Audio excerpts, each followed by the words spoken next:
Muy buenas noches. Un día más estamos dispuestos aquí a hablar de la visión de nuestros niños, a hablar de la salud de nuestros ojos y como siempre lo vamos a hacer con el doctor Carlos Laria. Él es el director de la Unidad de Oftalmología Pediátrica y Estrabismo de la Clínica Baviera. ¿Qué tal, doctor? Hola, muy buenas noches. Bienvenido de nuevo. Muchas gracias. Bueno, hablábamos la última vez de la vuelta al cole. Ya hemos vuelto al cole, ya tenemos a los niños en el cole, que ya estaba bien, de tantas vacaciones. Y hoy queremos abordar una cuestión que preocupa a muchos padres porque la verdad es que, claro, cuando los niños son bebés, son recién nacidos, son muy pequeñitos, no sabemos si ven bien o no ven bien o tienen algún problema, ellos no pueden decirlo y no es tampoco fácilmente detectable.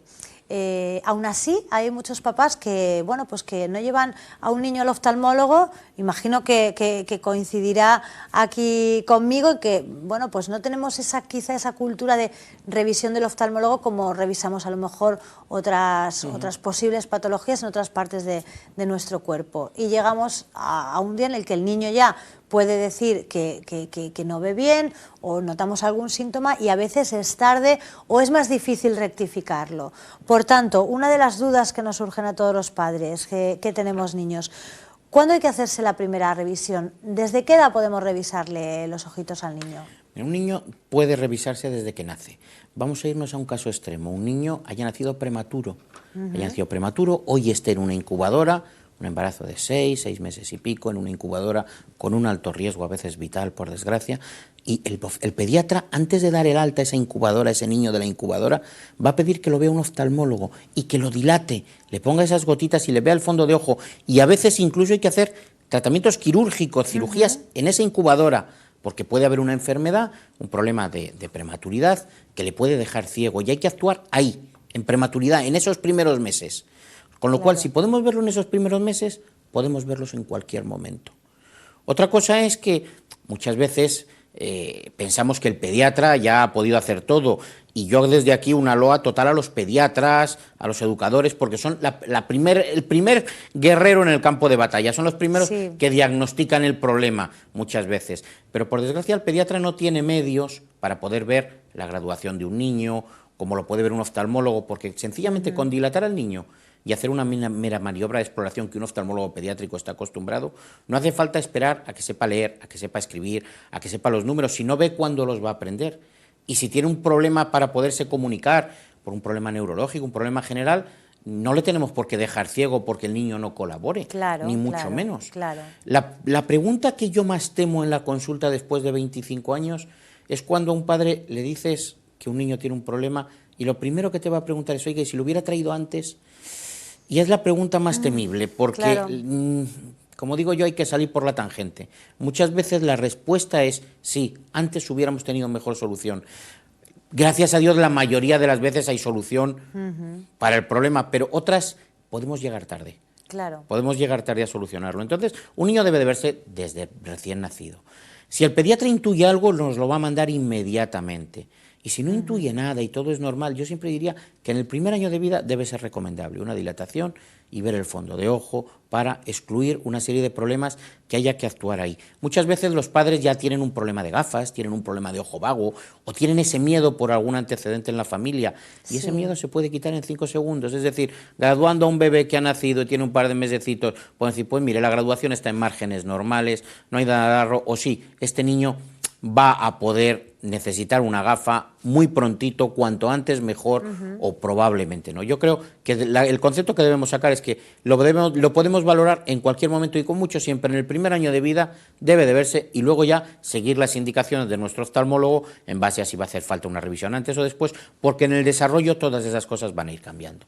Luego hay cositas menores que nos preocupan a los padres, que le ocurre a muchos niños, como cuando, bueno, pues los bebés, ese lagrimeo, esa obstrucción del lagrimal, que es algo muy sencillito, pero que ves que ahí sí que hay un motivo, hay un digamos, un síntoma, y ahí sí que vamos corriendo, o si detectamos un pequeño estrabismo también. Sí, pero muchas veces... Pero es verdad que a veces nos cuesta, un recién nacido, si no le detectamos nada, nos cuesta, y es un error, porque, insistamos en esto. Nadie queremos que tengan nada. Claro, nadie queremos que tengan nada. No queremos saberlo, por desgracia el tren pasa igual, pero no queremos saberlo. Ese problema nos pasa con algo que, fíjate, es muy fácil de solucionar, es decir, el lagrimeo del recién nacido.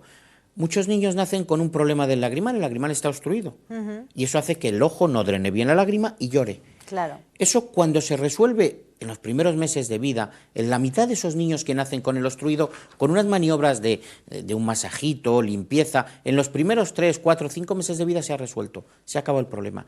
Pero si no, antes del año de edad hay que hacer un sondaje. Y cuanto antes lo hagamos mejor, porque luego ya no funciona. Luego el problema de que eso se endurezca, por así decir, y no funcione y haya que dejar unos tubos, se complica mucho la vida. Cuando el otro es una maniobra que en unos minutos la vamos a realizar, y en el 95% de casos, por no decir la gran mayoría, porque en medicina nunca existe el total, no vamos a necesitar nada más. Sí, hay que sedar al niño, hay que hacer pasar una canulita, una maniobra un poquito especializada, pero se va a resolver. Si eso lo dejamos hasta los 3 años... ya va a ser muy difícil que se resuelva, ya a lo mejor van a funcionar un 10% y a veces hay que hacer maniobras mucho más agresivas. Claro. Con lo cual, eso es fundamental, hay que verlos en cualquier momento, cuando haya un problema, y desde luego intentar prevenirlos. Bien, ¿qué debe valorarse en esa primera revisión? Una revisión que debería ser una revisión rutinaria. En esa revisión se debe valorar un poquito todo, se debe valorar, por un lado, fundamental, que el ojo se haya desarrollado normal, tenga una apariencia anatómica, estructural normal, que no, por así decir, para que nos entiendan, falte ninguna zona, no hay algún problema de la formación, como puede nacer un niño sin un bracito, pues puede nacer un niño con un problema en el cristalino, en la retina, en el ojo en sí, que a veces no son aparentes si es dentro del ojo. Por otro lado, debemos de ver que los movimientos sean normales, que el ojo reaccione bien a la luz, al movimiento, a todo, y sobre todo ver la visión. Para ver la visión y ver la graduación de ese niño, si necesita o puede necesitar gafas, no nos hace falta que colabore, como decíamos antes, con una maniobra objetiva. Es necesario dilatar las pupilas, poner esas gotitas para evitar cualquier esfuerzo del niño. En 5 segundos podemos saber exactamente la graduación.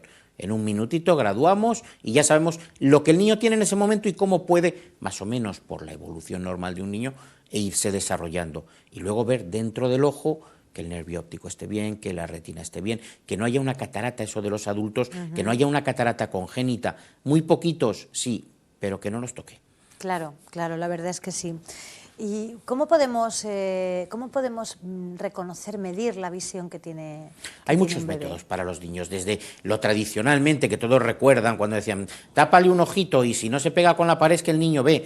Pues claro, lógicamente, si tenemos un ojo que no ve ni la luz, en cuanto nos tape el ojo bueno, no es que nos vayamos a pegar con la pared, es que incluso explorando al niño, el niño es pequeño, yo siempre lo digo muchas veces, pequeño, pero no es tonto, son cosas distintas. Claro. Es un niño pequeño. Claro. Si yo tengo un ojo del que veo bien, del otro no veo nada, y me tapas el ojo bueno, voy a llorar porque me acabas de apagar la luz. Entonces, maniobras de exploración tan sencillas como esas nos dan una visión grosera. Pero luego tenemos ya para bebés, para niños de 1 añito, de 1 año y medio, incluso unas láminas, con que le pongamos una lámina en la que el niño pueda mirar con ese ojito y fijarnos un poco dónde ve, solo con la reacción que tiene el niño, podemos ver si hay diferencia entre un ojo y otro, intuir. Todo esto sumado al estudio de la graduación, al estudio del fondo de ojo, el puzzle completo nos va a dar el diagnóstico del niño.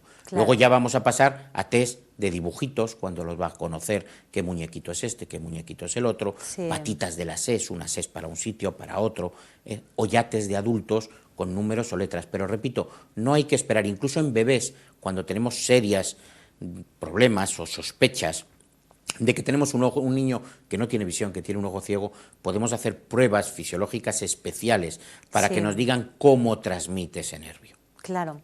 ¿Y cuándo sabemos y de qué forma que un niño necesita gafas? ¿Cómo saber que un niño necesita gafas? Lo que hablamos, si el niño ya nos colabora, nos va a ayudar en una visión objetiva, nos va a demostrar cuándo ve mejor o peor. Pero de la otra manera, con poner unas gotitas y hacer una graduación y comprobar, vamos a saber si el niño tiene 5, 2, 3, 4 dioptrías. Vamos a saber si hay un astigmatismo, si hay una miopía, si hay una hipermetropía. Y nosotros sabemos cómo va a ir más o menos, por ley de vida, por evolución, variando esa graduación. Todos los niños al nacer para un niño que el día de mañana no va a necesitar una gafa, debe de tener una hipermetropía entre 4 y 5 dioptrías de hipermetropía que van bajando. Si un niño al nacer, a los 5 minutos de nacer, lo graduamos y nos sale que es miope, esa miopía va a aumentar. Ya sabemos que es un niño que en cuanto haya una naricita suficiente para llevar una gafa, va a haber que ponerla. ¿Por qué? Porque vamos a intentar prevenir el ojo vago lo antes posible. Claro. ¿Qué patologías nos podemos encontrar en un niño en esta primera revisión? En la primera revisión nos podemos encontrar las patologías más frecuentes, la obstrucción del recién nacido, la obstrucción del lagrimal, pequeñas conjuntivitis del recién nacido, problemas ya que nos antepongamos a que haya una posible graduación, a que vayamos a necesitar una gafita a corto, a medio, a largo plazo, un poquito por la graduación que pueda tener, estrabismos que a veces tratándolos a los 6, a los 7 meses de vida, con eso que también se ponen los párpados para las arrugas, lo que decíamos, la toxina botulínica, bueno, pues los estrabólogos ponemos toxina botulínica en determinado tipo de estrabismos en edades muy tempranas y evitamos cirugías más agresivas en un 60-70% de los casos. Esos niños que ya nacen con los ojitos muy metidos, un estrabismos congénitos que llamamos, con una sencilla maniobra de poner un medicamento sobre el ojo podemos evitar a lo mejor, ya digo, en la mayoría de los casos, cirugías más, por llamarlo de alguna manera, agresivas. Y luego también lo que vamos a tener, aparte de esas gafas, ya son otros problemas como las conjuntivitis, problemas más serios como la catarata congénita. Las cataratas también pueden aparecer en los bebés, glaucomas congénitos tremendos también pueden aparecer, gracias a Dios, con muy poca frecuencia, pero pueden aparecer, o tumores en la retina que por desgracia la responsabilidad de que pasen inadvertidos es seria porque puede tener incluso compromiso vital. Entonces hay que verlo. Eso le iba a preguntar, doctor. Imagino que habrá algunas de estas patologías que no den la cara, que no las podamos ver a simple vista y que cuando vayamos a tratarlas ya sea demasiado tarde. Totalmente, ya digo, gracias a Dios los pediatras hacen screening desde recién nacidos, intentan valorar, con lo cual muchos de estos casos, cuando ya son muy manifiestos, el pediatra en alguna de sus valoraciones no te lo puede echar una mano y diagnosticar. Pero lo vamos a entender muy fácil. Si tenemos que ver lo que hay dentro de una habitación a través de un muro, si el agujero del muro es así de pequeño, yo voy a ver esta superficie. Si yo dilato la pupila, voy a poder ver toda la superficie. Si el problema de ese niño está en la zona central, pues probablemente lo podamos ver sin dilatar, sin nada, incluso con reflejos. Pero si el problema está periférico, se nos va a escapar hasta que crezca, hasta que dé la cara. Entonces, ese es el problema. Por eso, repito, los pediatras hacen una labor inmensa, los educadores en el colegio, cuando nos ayudan los ópticos, muchas veces van a ópticas a hacer control, o los papás, y ya le hacen un control, y son los primeros que nos dan la voz de alerta. Pero tal vez lo idóneo sería siempre que tuviéramos un control previo, que los niños no necesitaran esas campañas que a veces se hacen para prevenir. Las campañas se hacen porque realmente el problema sigue existiendo. Claro, claro. Pues esperemos que llegue un día en el que no tengamos que hacer campañas, y a mí me gustaría desde aquí reiterar a quienes nos estén viendo, a nuestros telespectadores, la necesidad de cuidar nuestra vista, que a veces la descuidamos un poco, es aquello que hasta que no tenemos un problema no acudimos al oftalmólogo, pero sobre todo la de nuestros niños, porque es fundamental que ellos tengan una buena visión, que estén preparados para cuando empiecen el colegio, que estén preparados para la vida, que en definitiva es calidad de vida, y para evitar males mayores que, como comentabas, Carlos, pues afortunadamente no se producen muy a menudo esas patologías graves, pero ahí está, y hay casos que sí se dan. Entonces, bueno, pues que sea ese el mensaje con el que nos quedemos hoy, que es muy importante esa primera revisión, y tan importante o más todas las que vienen después. Perfecto. Muchísimas gracias. Muchas gracias a ustedes, como siempre. Bueno, el próximo día hablamos del estrabismo, nos centramos un poquito más bueno, pues en este problema que afecta a muchos niños, a muchos adultos también, pero que tiene solución. Sí, tiene solución, gracias a Dios. Muy bien, pues la próxima vez hablamos de estrabismo, ¿te parece? Quedamos emplazados, gracias. Muy bien, pues emplazados quedan ustedes también. El próximo día que nos sentemos aquí con el doctor Carlos Laria les hablaremos de estrabismo. Hasta pronto.